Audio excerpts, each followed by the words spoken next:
Assalamualaikum warahmatullahi wabarakatuh.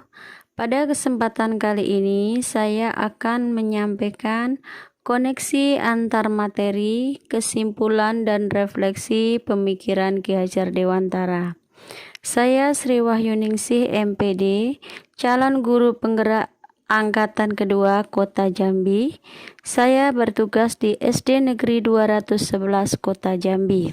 Saya akan menyampaikan Modul 1, 1.1A9, koneksi antar materi, kesimpulan dan refleksi pemikiran Ki Hajar Dewantara. Dengan pertanyaan 1. Apa yang saya percaya tentang murid dan pembelajaran di kelas sebelum saya mempelajari modul 1.1? Yang kedua, apa yang berubah dari pemikiran atau perilaku saya setelah mempelajari modul ini? Yang ketiga, apa yang bisa segera saya terapkan lebih baik agar kelas saya mencerminkan pemikiran Ki Hajar Dewantara? 1. Apa yang saya percaya tentang murid dan pembelajaran di kelas sebelum saya mempelajari modul 1.1?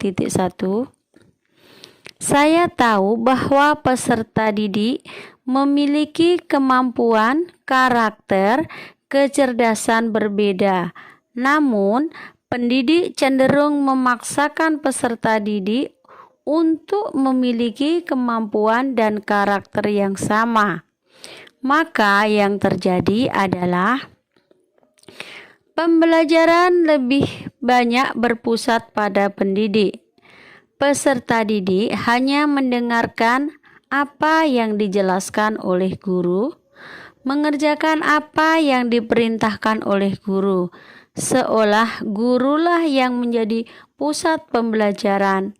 Semua kehendak guru harus dituruti. Pembelajaran belum berjalan efektif karena hanya berfokus pada ketuntasan materi. Pembelajaran masih bersifat manual, belum banyak memanfaatkan IT secara maksimal. Guru belum mengenal karakteristik peserta didik secara menyeluruh, sehingga belum mampu menggali dan memfasilitasi potensi yang ada dalam diri peserta didik. Pendidikan dan pembelajaran hanya menjadi tanggung jawab pendidik. Pembentukan karakter peserta didik belum terprogram. Yang kedua, apa yang berubah dari pemikiran atau perilaku saya setelah mempelajari modul ini? Setelah mempelajari modul 1.1 ini, pemikiran dan perilaku saya mulai mengalami perubahan. Saya menyadari bahwa selama ini saya salah dalam memahami arti pembelajaran yang sesungguhnya. Sekarang saya yakin dan optimis kalau pemikiran Ki Hajar Dewantara membantu saya dalam mewujudkan merdeka belajar. Pembelajaran menjadi lebih berpusat pada peserta didik. Peserta didiklah yang menjadi subjek pembelajaran. Pendidik hanya menuntun, mengarahkan, memfasilitasi dan memotivasi serta menjadi teman berdiskusi bagi peserta didik. Pembelajaran dilakukan berupa permainan yang menyenangkan sambil belajar. Dengan mengikuti perkembangan zaman, pembelajaran sudah banyak memanfaatkan IT. Pembelajaran sudah sesuai dengan karakteristik, minat dan bakat anak, sehingga dapat menggali potensi yang ada dalam diri anak secara baik. Pendidikan dan pembelajaran menjadi tanggung jawab bersama antara guru, orang tua, dan masyarakat. Pembentukan karakter peserta didik dilakukan melalui pembiasaan setiap hari. Yang ketiga, apa yang bisa segera saya terapkan lebih baik agar kelas saya mencerminkan pemikiran Ki Hajar Dewantara?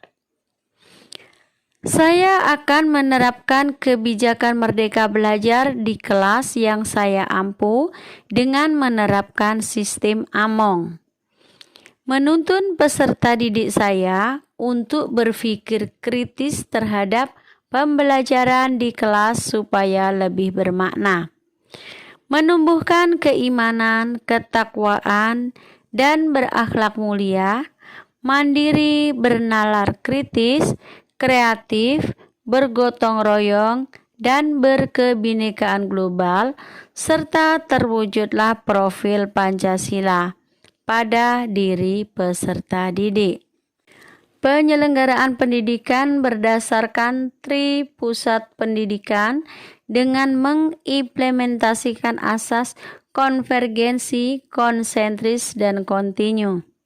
Tri Pusat Pendidikan yang dimaksud adalah pendidikan yang diterima anak ada dalam pergaulan di 3 lingkungan, yaitu lingkungan keluarga, lingkungan sekolah, dan lingkungan masyarakat. Pendidik layaknya seorang petani jagung yang berupaya menciptakan lahan dengan menggemburkan tanah, menanam sampai memupuk supaya dapat tumbuh dengan baik dan mendapatkan hasil yang baik pula. Sama halnya perlakuan seorang pendidik terhadap peserta didik yang disesuaikan dengan kodrat alam dan kodrat zaman akan menciptakan hasil yang sesuai dengan apa yang diharapkan. Berpedoman pada semboyan Ki Hajar Dewantara ing ngarsa Sun Tulodo ing Matio Mangunkarso Tutwuri Handayani. Dengan demikian akan tercapai cita-cita pendidikan nasional, yaitu mewujudkan sumber daya manusia unggul Indonesia maju dapat tercapai dengan baik. Salam guru penggerak Merdeka Belajar. Terima kasih. Wassalamualaikum warahmatullahi wabarakatuh.